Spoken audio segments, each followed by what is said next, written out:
ये मन बहुत बहुत बिगड़ा हुआ है, बहुत बिगड़ा हुआ। आप अगर अपनी बाधा हटाना चाहते हो, दुख मिटाना चाहते हो, तो पुकारो। जहां आपकी पुकार हुई कि महाबल आप में प्रकट हो जाएगा और हर बाधा हटानी नहीं पड़ेगी, अपने आप हट जाएगी। सबसे बड़ा रक्षक श्री हरि है और उनको भी अधीन करने वाला उनका नाम, और वो गुरुदेव ने दे दिया। अब अन्य भरोसा, अन्य आश्रय बिल्कुल हटाओ। अब मनुष्य शरीर तो आप क्यों में कर रहे हो शास्त्र और गुरुजनों की बात में, और जब दंड विधान होगा तब क्यों में करने का अधिकार ही नहीं रह जाएगा। अभी तो सुधर जाओ।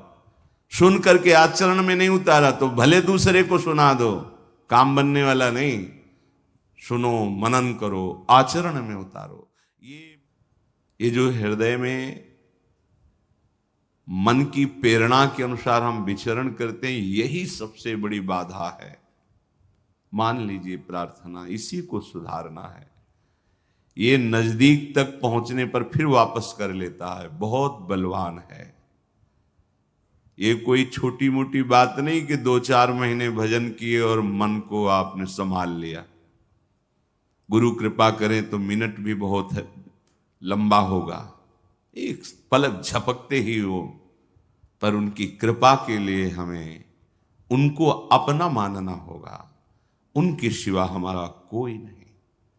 जब हृदय में बात होती तभी कृपा उतरती। ये मन बहुत बहुत बिगड़ा हुआ है, बहुत बिगड़ा हुआ। श्री हरिराम व्यास जी कह रहे हैं, ये जो हमारा मन विषयों में हमें घसीट रहा है, बस यही समस्या का समाधान करना है। 5 ज्ञानेंद्रियों के साथ मिलकर ये हमारी दुर्गति करता चला आ रहा है। हर बार समझते हैं कि इसमें सुख नहीं है, फिर भी बलात् वो संकल्प करता है, क्रिया कराता है। अब सुधार हो जाए यदि आप अपने को असमर्थ देख लें और समर्थ की शरण में आ जाएं, पर यह भी नहीं हो पाता। अहंकार इतना बढ़ा हुआ है कि अपने को असमर्थ, असहाय ऐसा नहीं देख पा रहे हैं, इसलिए सहायता मिल नहीं रही है। सच्ची मानिए, महाबल तुम्हारा इंतजार कर रहा है कि तुम उसकी तरफ देखो और पुकारो, तो हर मार्ग की बाधा हट जाएगी। एक पिता अपने बच्चे को किसी लक्ष्य पे भेज रहा है, विद्यालय आदि। मार्ग में चला तो बड़ा पत्थर पड़ा था। उसने उठाने की कोशिश की, नहीं उठ, फिर पूरी ताकत लगाई, नहीं उठा पाया तो हार कर खड़ा हो गया।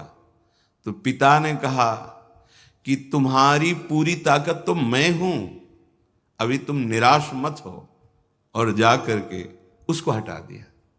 ऐसे ही हमारे अंशी श्री हरि हैं, हम उनके अंश हैं। हमें जितनी सामर्थ है, हम प्रतिकूलस्य वर्जनम सिद्धांत को अपने हृदय में उतारें। जो नहीं करना चाहिए वो नहीं करूंगा, और जब आप नहीं रोक पा रहे तो आपका भी पूरा बल, आपके अंशी इस बात का इंतजार कर रहे हैं कि आप पुकारो। बिना पुकारे तो सब मम प्री सब मम उपजाए, फिर तो विधान चल रहा है, सृजन पालन संहार। आप अगर अपनी बाधा हटाना चाहते हो, दुख मिटाना चाहते हो, तो पुकारो। जहां आपकी पुकार हुई कि महाबल आप में प्रकट हो जाएगा और हर बाधा हटानी नहीं पड़ेगी, अपने आप हट जाएगी। जिते विनायक शुभ अशुभ विघ्न करे नहीं कोई, विघ्न करे नहीं कोई, डरे कलिकाल कष्ट भय, हरे सकल संताप हरसी हरिनाम जपत जय। ये नाम जप करना मानो हम हर क्षण अपने प्रभु को पुकार रहे हैं। पर सबसे बड़ी दुर्भाग्य की बात यह है कि हम अपने को असमर्थ नहीं देख पा रहे, हम अपने को असहाय नहीं मान रहे, हम अपने को ये नहीं देख पा रहे कि मेरी सामर्थ्य इसको दूर करने की नहीं है तो मैं सामर्थ्यवान को पुकारूं। हा गुरुदेव, हा हरि, हा प्रियाजू। हरिराम व्यास जी कह रहे हैं, संसार का कोई मित्र तुम्हें इन बाधाओं से नहीं बचा सकता, क्योंकि अंतर की बाधाएं अंतर्बल से दूर होती, बाहरी बल यहां काम नहीं करेगा। कोई बहुत बलवान आपके साथ हो तो क्या आपको काम से बचा लेंगे? राग द्वेष के चिंतन से रोक देंगे? क्या आपकी मनोवृत्ति को दुर्वासना से हटा देंगे? कोई बाहरी बल यहां काम नहीं करता। यहां काम करता है गुरु वचन, शास्त्र वचन, गुरु कृपा, शास्त्र कृपा। कोई भी मित्र संग का इसमें साथ नहीं देता। कोई भी स्वजन संबंधी कोई भी हो, वो साथ नहीं देते। आंतरिक सुधार के लिए, आंतरिक पतन के लिए सब सहयोग भले कर सकते हैं, पर सुधार के लिए तो एकमात्र गुरु वाक्य है। मोक्ष मूलम गुरु कृपा, गुरु कृपा ही केवलम। उनके वचन ही आंतरिक सुधार करते हैं। जासु वचन रविकर निकर, जिनके वचन श्रवणेंद्रिय से जाकर हृदय में सूर्य की तरह प्रकाशित हो जाते हैं और हमारी गलतियां मिटने लगती हैं, दुर्वासनाएं नष्ट होने लगती हैं। भाई बंधु परिवार बाहरी सहयोग, लेकिन हृदय की अशांति, दुख, जन्म मरण, क्लेश, ये हरि का बल ही मिटा सकता है, दूसरा नहीं। ये मन वासना में निरंतर भटकता रहता है तो शांति कैसे मिले? जब अशांत मन है तो सुख कहां है? अशांतस्य कुतः सुखम। भगवत आश्रय लिए बिना हम जिन जिन को अपना सुख मानते हैं, जिन जिन को अपना सहयोगी मानते हैं, बहुत बढ़िया अवसर है, विचार करो, तुम्हारा कोई साथी नहीं। सच्ची सच्ची कौन साथी है? ये शरीर भी साथ नहीं दे रहा।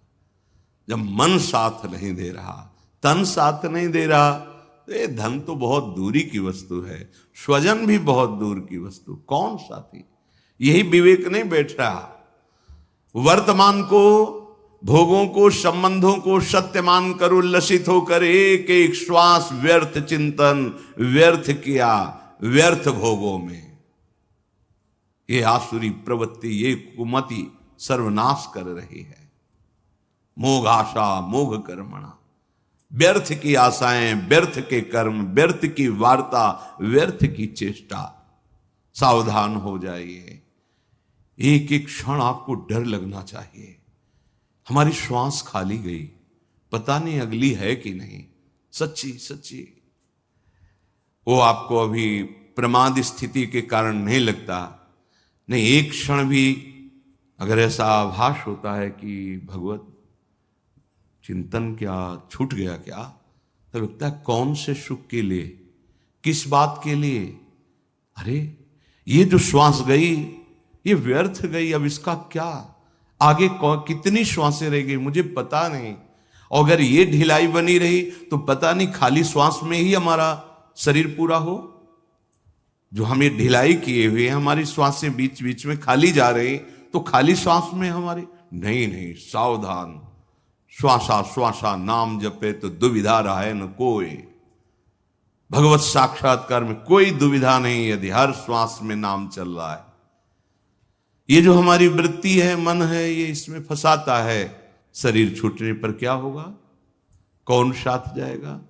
ये माया सब विस्मृति के गर्त में डालती जाती है। बड़े बड़े चक्रवर्ती सम्राट कहां है? कहां है उनका वैभव, उनका शासन, उनका वो प्रभाव? सब विस्मृति के गर्त में। सावधान।